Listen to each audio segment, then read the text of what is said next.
For what reasons investors अपने portfolio में bond को इनकॉर्पोरेट कर सकते हैं इंस्टेड ऑफ फिक्स्ड डिपॉजिट्स? तो 100 minus your age should be in equity. So अगर सपोज कीजिए कोई 50 साल का आदमी है, इंडिया के पर्सपेक्टिव में आप 60 माइनस एज कर सकते हैं या 80 माइनस एज कर सकते हैं। अगर कोई आदमी 50 साल का है या 40 साल का है तो तकरीबन वो 60% उसका इक्विटी में होना चाहिए और 40% उसका फिक्स्ड इनकम इंस्ट्रूमेंट्स में होना चाहिए। सो नॉर्मली क्या होता है कि हमारे दिमाग में ये है कि रिस्क जो है केवल इक्विटी के प्रति, रिस्क डेट में भी है। तो मुझे लगता है कि तकरीबन 15 से 20% तो बॉन्ड में होना ही चाहिए। 40 में कम से कम 20 से 25% तो बॉन्ड में होना ही चाहिए किसी भी इन्वेस्टर्स का। So how retail investors should understand what kind of a risk is involved in that and how they can incorporate these kind of bonds in their portfolio? देखिए, इंडियन इन्वेस्टमेंट के पूरे अगर आप लैंडस्केप को देखें तो India में एक चीज़ आपको भी पता है, एक हर्ड मेंटेलिटी है। जब इक्विटी चलता है तो लोग इक्विटी के पीछे भागते हैं। कौन से 3 की फैक्टर्स हैं जो इस ग्रोथ को लाने में आप हेल्प करेंगे? तो जो फर्स्ट टाइम इन्वेस्टर्स हैं उनको ये समझाना कि ठीक आप आ रहे हैं, आप उनको बाय एंड होल्ड कीजिए। अगर आप बाय एंड होल्ड करते हैं तो जो वोलेटिलिटी इंटरिम पीरियड में वोलेटिलिटी है उससे उनको कोई फ़र्क नहीं पड़ता है। अगर आप देखें तो 1991 में हर्षद मेहता का जो बूम था या स्कैम था, व्हाटएवर यू से, वहाँ पर मास्टर गेन करके एक इशू आया था। मैं एक पैरेलल ड्रॉ कर रहा हूँ, लोगों ने पैसे खोए, उसके बाद कम से कम 10 साल तक वो इक्विटी मार्केट में आए होंगे। आप एसेट एलोकेशन पे स्टिक करते हैं तो बॉन्ड का स्थान आपके पोर्टफोलियो में बनता ही बनता है। सो आई थिंक आप अपने जो फाइनेंशियल एडवाइजर्स हैं उनको आप अप्रोच करें। What would be your last one piece of advice for the investors who are entering in the bond market or they already invested in the bond market? So आज हम मिलते हैं एक ऐसे गेस्ट से जिनका एक्सपीरियंस 25 प्लस ईयर्स है। इनका एक्सपीरियंस डिफरेंट वर्टिकल्स में है, चाहे वो डिस्ट्रीब्यूशन हो, एएमसी हो या फंड रेजिंग। सो मिलते हैं मिस्टर संजीव कुमार से। He is a founding member and co-CEO at BondView, and he will give us a expert's insights on retail bond market कि retail bond market में आने वाले समय में क्या opportunities दिखती हैं and investors इन opportunities को कैसे avail कर सकते हैं। So संजीव जी, अगर Indian investors को अगर हम देखते हैं और उनका investment style या pattern देखते हैं, equity market की तरफ उनका रुझान कुछ ज़्यादा है और fixed income side, they are not seem so much interested. So are you thinking like they are overlooking the Indian bond market, and what's your view on that? नहीं, अगर मैं थोड़ा, मेरा जो व्यू है वो अलग है। अगर आप पूरे ज्योग्राफी को देखें, मतलब आप केवल 7, 8 या 15 सिटीज़ पे आप रिस्ट्रिक्ट ना करें अपने आप को, बिकॉज़ वहाँ पे पिछले 10 साल में और पर्टिकुलरली कोविड के बाद जो इक्विटी का एक वेव आया है, तो हमें ये लगता है, या म्यूचुअल फंड का वेव आया है, तो हमें ये लगता है कि लोगों का रुझान जो है वो म्यूचुअल फंड के प्रति या इक्विटी म्यूचुअल फंड के प्रति या इक्विटीज़ के प्रति ज़्यादा है। डेफ़िनेटली ये बढ़ा है, लेकिन अगर आप इंडियन इन्वेस्टर्स के साइकी को देखें, पिछले अगर 50-60 साल की हिस्ट्री को देखें, तो इंडियन इन्वेस्टर्स टिपिकली जो है वो फिक्स्ड इनकम इंस्ट्रूमेंट्स को ही क्रेव करते हैं। आज भी मोर देन 85-90% इन्वेस्टमेंट जो है आपके फिक्स्ड डिपॉजिट्स में है, बैंक फिक्स्ड डिपॉजिट्स में है। डेफ़िनेटली कॉर्पोरेट फिक्स्ड डिपॉजिट्स और बॉन्ड्स में नहीं, लेकिन बैंक फिक्स्ड डिपॉजिट्स में है। या कुछ एक ऐसे जैसे एलआईसी के इंस्ट्रूमेंट्स हैं या इंश्योरेंस के इंस्ट्रूमेंट्स हैं, मनी बैक पॉलिसीज़ है, वो भी एक तरीके का फिक्स्ड इनकम इंस्ट्रूमेंट ही आप उसको काउंट कर सकती हैं। तो रुझान जो है, अगर आप ग्रॉस बेसिस पे देखें तो उनका रुझान फिक्स्ड इनकम के प्रति ज़्यादा है। आज भी जो इंडियन इन्वेस्टर्स हैं वो क्रेव करते हैं सेफ्टी के प्रति, वो क्रेव करते हैं कि उनको एश्योर्ड रिटर्न मिले, वो क्रेव करते हैं कि उनका पैसा सेफ है या नहीं, और कन्वीनियंस और लिक्विडिटी तो है ही। लेकिन पिछले 5 साल 6 साल में हमने एक जो वेव देखा है, तो हमें ये लगता है कि ऑन ग्रॉस बेसिस उनका रुझान इक्विटी के प्रति है, लेकिन उनका रुझान अगर आप देखें तो डेट के प्रति या फिक्स्ड डिपॉजिट्स के प्रति ज़्यादा है।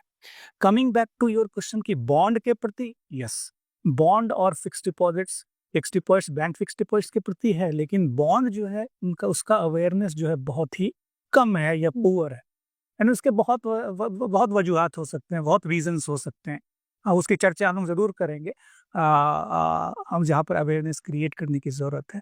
तो मेरा अपना मानना है कि जो आने वाले समय में कॉर्पोरेट फिक्स्ड डिपॉजिट्स जो कि एक इंस्ट्रूमेंट है, साथ-साथ बॉन्ड का रुझान या डेट प्रोडक्ट का रुझान ज़रूर आएगा और जैसे-जैसे अवेयरनेस क्रिएट हो रहा है, लोग एसेट एलोकेशन के प्रति ज़्यादा जागरूक हो रहे हैं।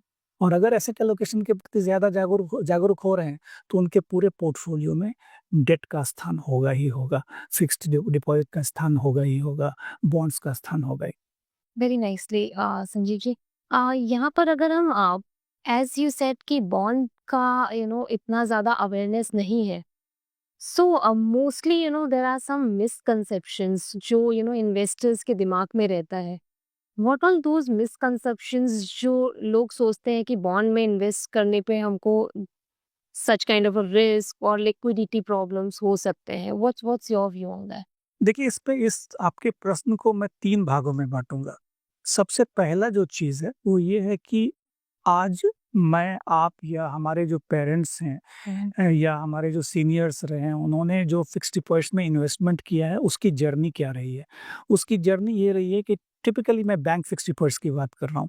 आप आज डिजिटलाइज़ेशन आ गया, लेकिन उसके पहले का अगर ज़माना देखें तो लोग बैंक्स में जाते थे, एफडी या रिसीट बनाते थे, ठीक है?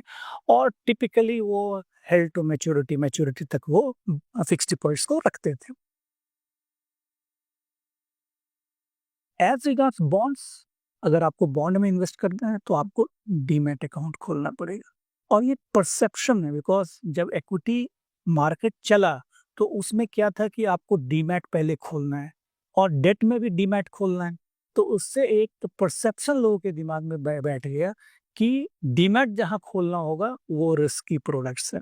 तो ये अवेयरनेस हमें क्रिएट करने की ज़रूरत है। ये एक बहुत बड़ा मिथ है और रियलिटी, आपको पता है, रियलिटी कंप्लीटली डिफरेंट है।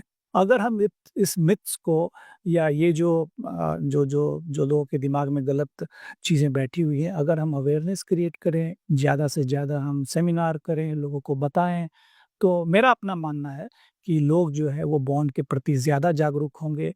उनको पता चलेगा कि बॉन्ड भी एक इंस्ट्रूमेंट है जहाँ पर कि अच्छे रिटर्न मिल सकते हैं। एंड आपको पता है कि बहुत तरीके के बॉन्ड्स होते हैं, हाई रेटेड बॉन्ड्स हैं, गवर्नमेंट ऑफ इंडिया सिक्योरिटीज़ का बॉन्ड है, मतलब गवर्नमेंट ऑफ इंडिया के बॉन्ड्स हैं जो कि सबसे सेफ बॉन्ड्स हैं।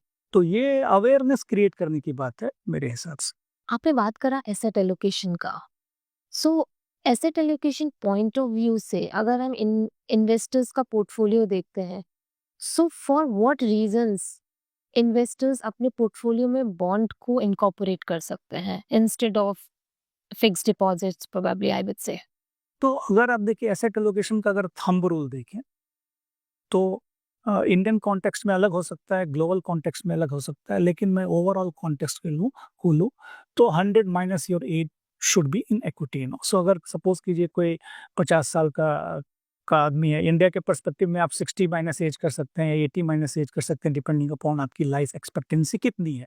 बट फिर भी मैं अगर एक उदाहरण के तौर पे मैं 100 माइनस एज पकड़ूं तो अगर कोई आदमी 50 साल का है या 40 साल का है तो तकरीबन वो 60% उसका इक्विटी में होना चाहिए और 40% उसका फिक्स्ड इनकम इंस्ट्रूमेंट्स में होना चाहिए।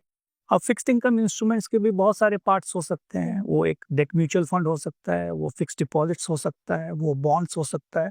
तो टिपिकली ये इन्वेस्टर्स पर निर्भर करता है कि वो उस डेट में भी किस तरीके का रिस्क लेना चाहता है।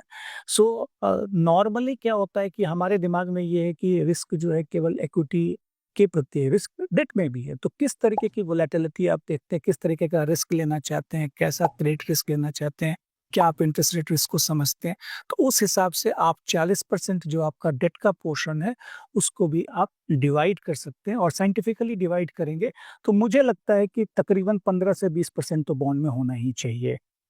40 में कम से कम 20 से 25% तो बॉन्ड में होना ही चाहिए किसी भी इन्वेस्टर्स का। ये एक जेनरिक मैं बता रहा हूँ, बट ऑब्वियसली इन्वेस्टर्स के का रुझान अलग-अलग रुझान हो सकता है, इन्वेस्टर्स का की नीड अलग हो सकती है, उसके थॉट प्रोसेस अलग हो सकते हैं। तो बट मोटा-मोटी आप 25% के आसपास, जो डेट के 25% जो हैं या 30% वो आपका बॉन्ड में होना ही चाहिए। ओके। संजय जी, बहुत सारे लो रेटेड बॉन्ड्स, लो रेटेड अगर मैं बोलूँ मीन्स जहाँ पर आपको यील्ड करीबन-करीबन 12 से 14% के बीच मिलता है या मोर देन 10% आई वुड से। इन्वेस्टर्स मोस्टली उन बॉन्ड्स की तरफ ज़्यादा अट्रैक्ट होते हैं और उनको लगता है हायर रिटर्न मिल रहा है, और बॉन्ड जहाँ पे या फिक्स इनकम आता है तो the mindset is like fixed. So, how retail investors should understand what kind of a risk is involved in that and how they can incorporate these kind of a bonds in their portfolio? देखिए, Indian investment के पूरे अगर आप landscape को देखें तो India में एक चीज़ आपको भी पता है, एक हर्ड मेंटालिटी है। जब इक्विटी चलता है तो लोग इक्विटी के पीछे भागते हैं, जब म्यूचुअल फंड चलता है तो लोग म्यूचुअल फंड की ओर उनका रुझान होता है। आज पिछले अगर आप 2 साल 3 साल में देखें तो 2-3 साल में 3 चीज़ें हुई हैं। सबसे पहला, इंटरेस्ट रेट थोड़ा नीचे आ गया। अगर इंटरेस्ट रेट नीचे आ गया तो आप बैंक फिक्स्ड डिपॉज़िट्स में भी रिटर्न आपको कम मिलते हैं, आपको डेट म्यूचुअल फंड में भी रिटर्न्स कम मिलते हैं। तो बट ऑब्वियसली जो नॉर्मल चॉइस होता है इन्वेस्टर्स का कि वो एक हायर यील्ड की ओर उनका रुझान होता है।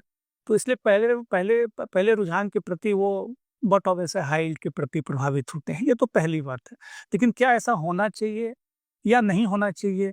मेरा मानना है कि अगर अच्छे पेपर हैं और रिस्क कोई समझता है तो उसमें कुछ परसेंटेज अपने पोर्टफोलियो का रिस्क को समझकर डालने में कोई बुराई नहीं है।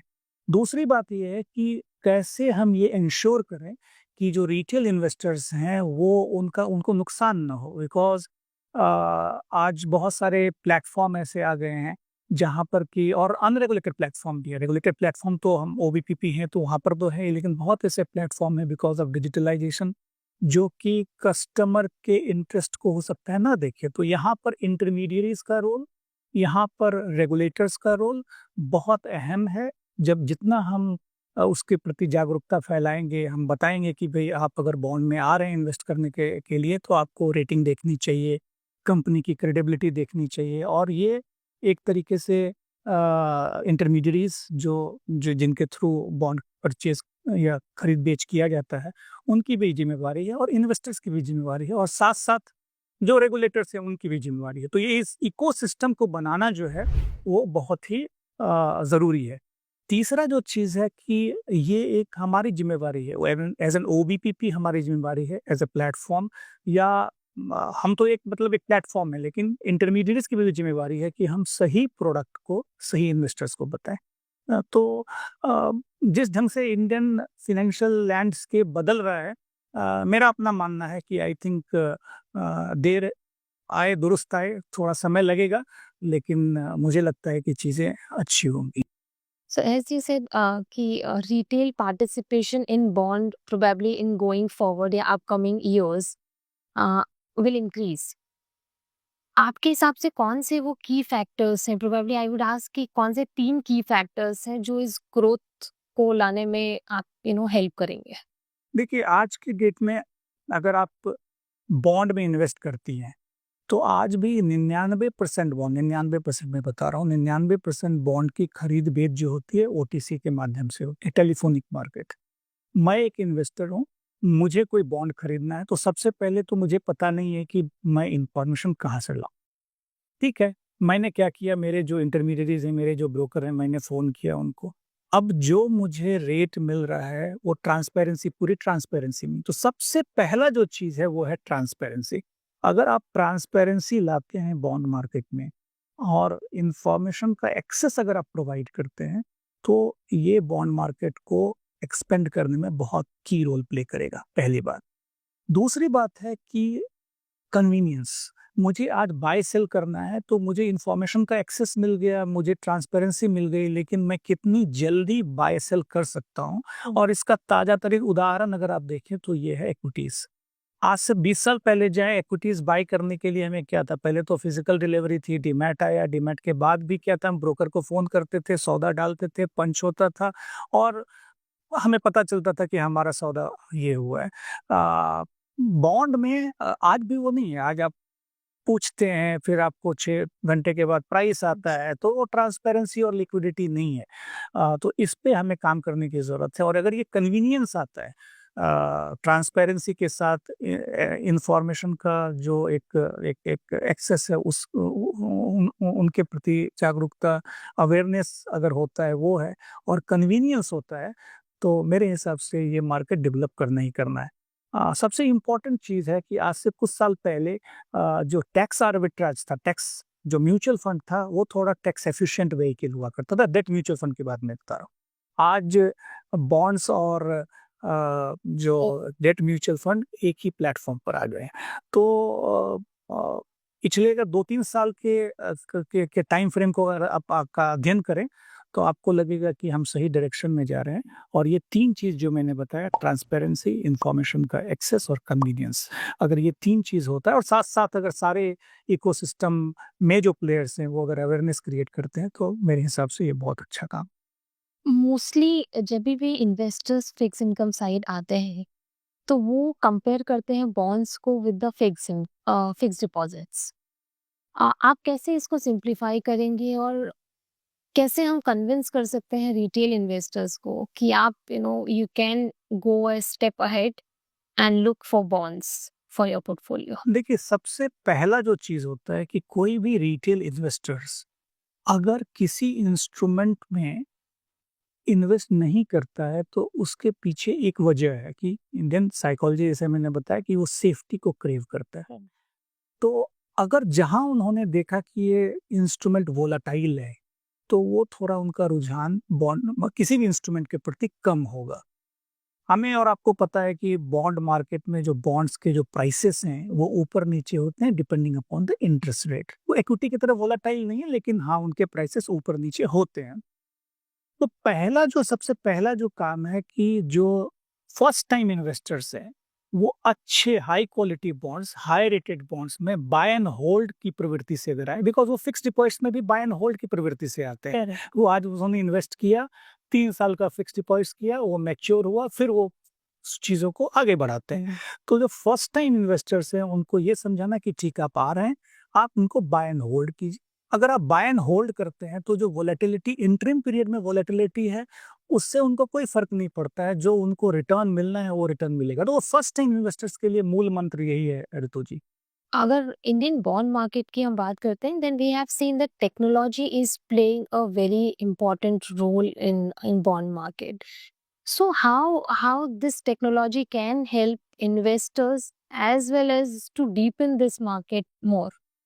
नहीं, बहुत अच्छा सवाल है, और इसी सवाल का जवाब हम लोग ढूंढ रहे हैं ओबीपीपी के माध्यम से।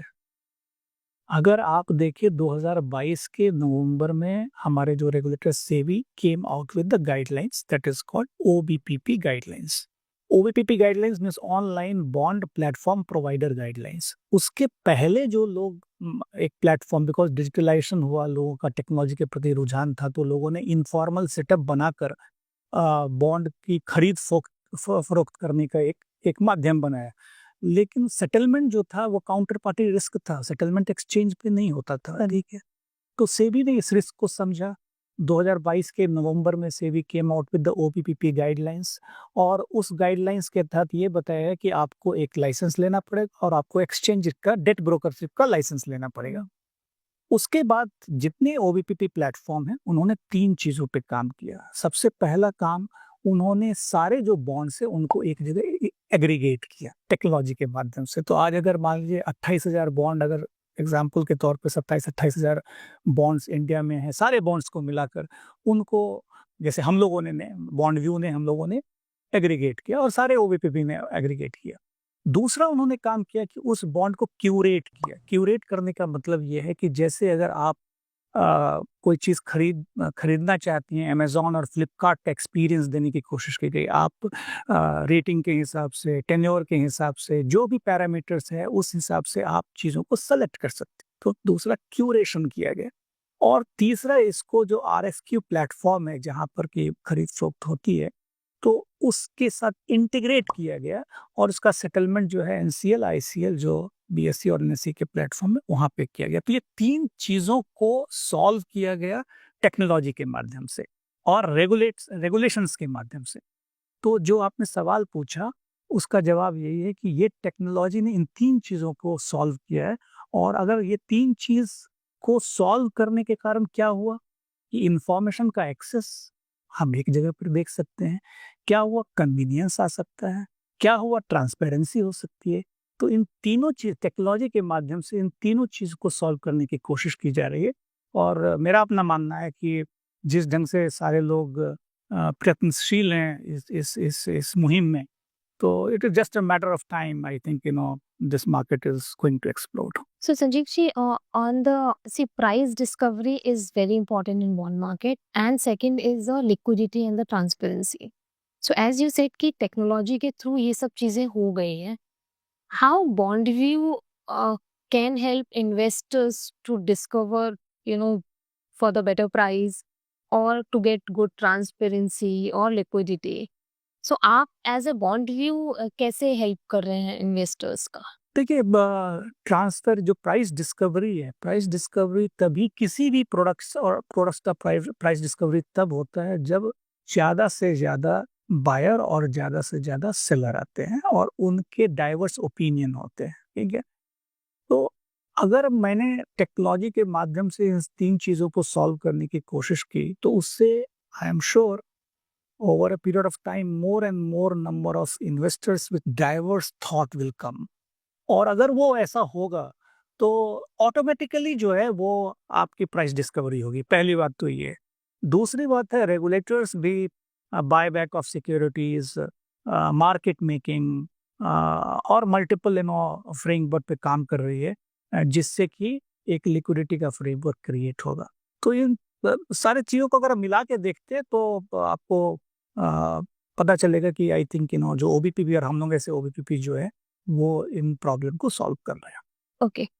For the retail investors' point of view, if they are coming, first time and investing first time, what set of bonds are good for them, and how they can, take a first step in the bond market, or probably I would say bond world entirely? देखिए, इसमें दो तरीके के लोग हैं, ठीक है। पहले तरीके के लोग हैं कि जो पहली बार आ रहे हैं, बिकॉज क्या होता है कि वंस बिटन ट्वाइस शाय। अगर आप देखें तो 1991 में हर्षद मेहता का जो एक बूम था या स्कैम था, व्हाटएवर यू से, वहां पर मास्टर गेम करके एक इशू आया था। मैं एक पैरेलल ड्रॉ कर रहा हूँ। लोगों ने पैसे खोए, उसके बाद कम से कम 10 साल तक वो इक्विटी मार्केट में आए ही होंगे, ठीक है। तो सबसे इम्पोर्टेंट चीज है कि जब आप फर्स्ट टाइम इन्वेस्टर्स को कोई बॉन्ड देती हैं, तो या तो आप ट्रिपल ए रेटेड बॉन्ड दें, हाई क्वालिटी बॉन्ड्स दें, हाई क्वालिटी कंपनीज के बॉन्ड्स दें, या गवर्नमेंट ऑफ इंडिया सिक्योरिटीज के बॉन्ड्स दें। ये दूसरा चीज हो सकता है। या तीसरा जो हो सकता है कि जिस बैंक में जो बैंक है उनके इशूड पेपर हैं, एसबीआई के बॉन्ड्स हो सकते हैं, एचडीएफसी के बॉन्ड हो सकते हैं, एलआईसी हाउसिंग फाइनेंस के बॉन्ड, एग्जाम्पल मैं दे रहा हूँ, ठीक है ना। इससे लोग कोरिलेट करते हैं और ये हाई क्वालिटी पेपर्स हैं। तो फर्स्ट टाइम इन्वेस्टर्स को वैसे सेट ऑफ प्रोडक्ट्स में आना चाहिए। एक बार उनके प्रोसेस को लोग अगर समझ जाते हैं, चीज़ों को समझ जाते हैं, then probably it is a graduation process and people can graduate to the next level. Theoretically, whatever you said, it's right. कि आपको whatever is, first time आप enter कर रहे हो, less risk. But mostly clients और investors comes with the mindset कि उनको 9% plus returns चाहिए या 10% plus returns चाहिए. So they do not come with, or Indian mindset is like कि they do not talk about the risk much. They want कि preset criteria, अगर fixed income में आ रहे हैं तो मुझे so and so returns चाहिए.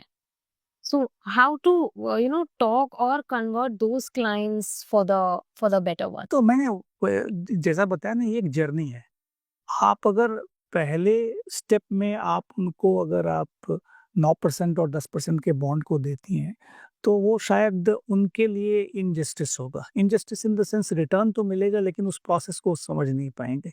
तो ये इंटरमीडिएरीज का रोल है, इशूअर का रोल है कि फर्स्ट टाइम इन्वेस्टर्स को unless until they understand risk, वो रिस्क को समझते हैं, उनको पता है। बहुत ऐसे इन्वेस्टर्स होते हैं, तो वो एक अलग बात है। लेकिन मैं जेनेरिक टर्म्स पे ये एज्यूम कर रहा हूँ कि ऐसे इन्वेस्टर्स को नॉर्मली रिस्क के बारे में पता नहीं है। तो इसके बारे में पता नहीं है, तो इंटरमीडिएरीज़ का रोल है कि उनको सिंपल तरीके से बताया जाए, पहली बात। और दूसरी बात, उनको एक्सपोज़ किया जाए गवर्नमेंट ऑफ इंडिया सिक्योरिटीज़ के बॉन्ड्स के प्रति या ट्रिपल ए रेटेड बॉन्ड्स के प्रति उनको उस बॉन्ड को दिया जाए। और फिर जैसे-जैसे ये ग्रेजुअल प्रोसेस है, जैसे-जैसे वो आगे बढ़ें, उनको रिस्क के बारे में समझाया जाए और उसको फिर उस जर्नी में अगर उसे 1% ज़्यादा, 2% ज़्यादा अगर अच्छे पेपर हैं, तो उसके बारे में बताया जाए। What's your view on the current bond market? Probably I would say the interest rate side. What's your view?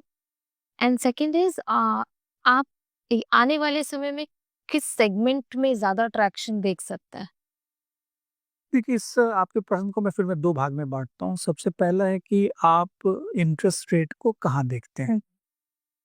हम लोग जिस वर्ल्ड में जी रहे हैं, ये ग्लोबलाइज़्ड वर्ल्ड है, ठीक?